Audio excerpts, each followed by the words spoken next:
এই জুমার দিনের মর্যাদাটা আল্লাহ তাআলা সর্বপ্রথম ইহুদিদের দিতে চেয়েছিলেন। কাদেরকে? ওরা এটা নেয় নাই। ওরা নিজেদের জন্য শনিবারকে ওদের অ্যাসেম্বলি ডে বানিয়েছে। ওরা বলেছে না, আমরা শনিবারে ইবাদত করব। এই দিনটা আল্লাহ তাআলা নাসারাদেরকে দিতে চেয়েছে, তারাও নেয় নাই। তারা রবিবারকে তাদের ইবাদতের দিন হিসেবে চুজ করেছে।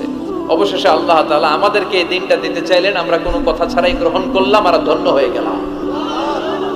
জুমার দিনটা আমাদের দিন, গাদান মানে তারপরের দিন শনিবার হচ্ছে ইহুদিদের জন্য, আর রবিবার হচ্ছে খ্রিস্টানদের জন্য। আর আমাদেরকে জুমার দিন দিয়ে খুশি হয়ে গেলেন কে?